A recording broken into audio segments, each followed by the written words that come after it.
তো দেখো আজ কিন্তু আমি শাড়ি পরেছি, আর তুলসী তলায় শাড়ি পরে জল দেওয়ার নিয়ম তো আমরা এখন সবাই ঘরে বেশিরভাগ নাইটিই পরছি, কিন্তু আজ আমি শাড়ি পরেছি। আর আজ তো বৃহস্পতিবার, তুলসী তলায় জল দিলাম, ঘরেও নিত্য পুজো করলাম, আর জামা কাপড় সব ছাদে মেলে দিয়েছি।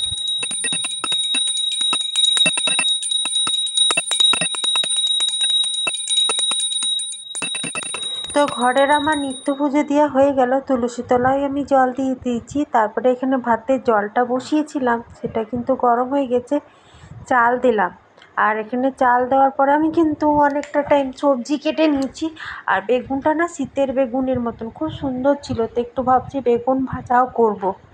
তো দেখো আবার রান্না হতে না হতেই দেখছি আবার ঝমিয়ে বৃষ্টি নামলো। এবছর এত বৃষ্টি হচ্ছে, আর কদিন বেশ সুন্দর বৃষ্টিটা ছাড়িয়েছিল, রোদ দিচ্ছে, আবার দেখছি যে বৃষ্টি পড়ছে। তো এখন 1:30 মতো টাইম হলো, বৃষ্টির জন্য সিঁড়িতে জামা কাপড় মেলে দিলাম।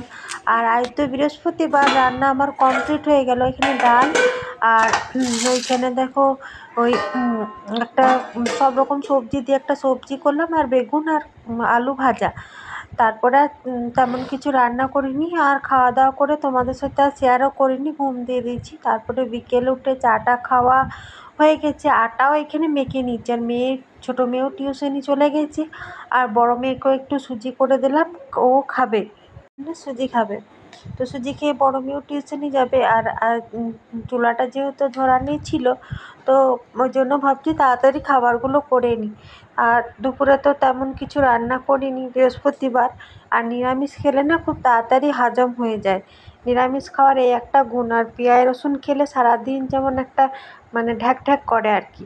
তো ওই জন্য তাড়াতাড়ি পরোটা করে নিচ্ছি, আর একটু ডাল করব, আর বেশি করে আলু দিয়ে ডাল করে নেবো। তো এই হলো আজকে রাতের মেনু। আর ছোটো মেয়ে ঘুম থেকে উঠলো, উঠে আমরা যেমন 5টার দিকে টিউশনি যাই সেরকম চলে গিয়েছে। আর আমি তারপরে আটা মেখে রুটি করতে বসে গেলাম। আর এখন তো খুব তাড়াতাড়ি সন্ধ্যা লেগে গেছে, যেহেতু ভাদর মাস চলে এসছে, খুব তাড়াতাড়ি সন্ধ্যা লেগে যাচ্ছে। তো আমি রুটিগুলো করে নিই, তারপরে কিন্তু সন্ধ্যা প্রদীপটা দেখিয়ে দেবো। আর এখানে পরোটাই করছি আজকে, আর ডাল করব। হ্যাঁ, বাইরে দেখো সুন্দর কিন্তু সন্ধ্যা লেগে গেছে। তো বিকেলে একবার চা খেয়েছি, তা আরেকবার চা খাবো। এখানে পরোটা করলাম, তোমাদের দাদাভাইকে চা পরোটা দেবো। আর দেখো পরোটাগুলো হয়ে গেল। আমাদের কোলফিল্ড এলাকাতে একটা সুবিধা, তুমি কয়লা একবার উনুন ধরিয়ে দিলে অনেকক্ষণ আঁচ থাকে। তো পরোটা হলো, আর এখানে আলু মুসুরির একটু পুরু পুরু করে ডাল করব, মানে রুটি দিয়ে খেতে আর কি।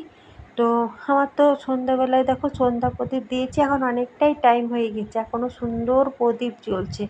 আবার গুড়ি গুড়ি গুড়ি গুড়ি বৃষ্টি স্টার্ট হলো। তো সন্ধ্যাবেলায় বললাম পরোটা আর চা খাবো।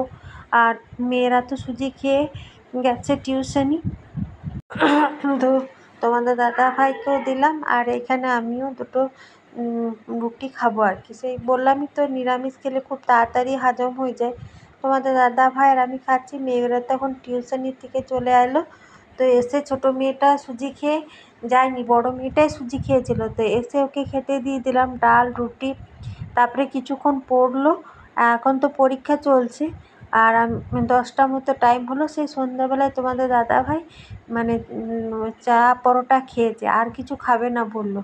তো আমরা খাওয়া দাওয়া করলাম, ডাল রুটি, মেয়ের পড়ানো হলো, বাসন টাসন ধুলাম, একটু জায়গাটাও মুছলাম। তো তোমাদের দাদাভাই বলছে আমি আর রাতে সে সন্ধ্যাবেলা খেয়েছি, বলছে আর কিছু খাবো না, আমি আর একটু চাই করে দাও। তো দেখো রাত 10টা মতো টাইম হলো, তাও আমাদের এখানে এখনও চা হচ্ছে। সন্ধ্যাবেলায় খেয়েছে বলছে, তার খাবে না, তো ওর মতনই চা করে দিচ্ছি। আর বড় মেয়ে রাত হলে এরকম তেল বানিয়েছে সেটা লাগায়, তারপরে টেনে টুনে চুল বাঁধে। আর এখানে উপরও পাখা চলছে। আর আজকে আমরা ঠাকুর ঘরে সমস্তেরই বিছানাপাতি করছি।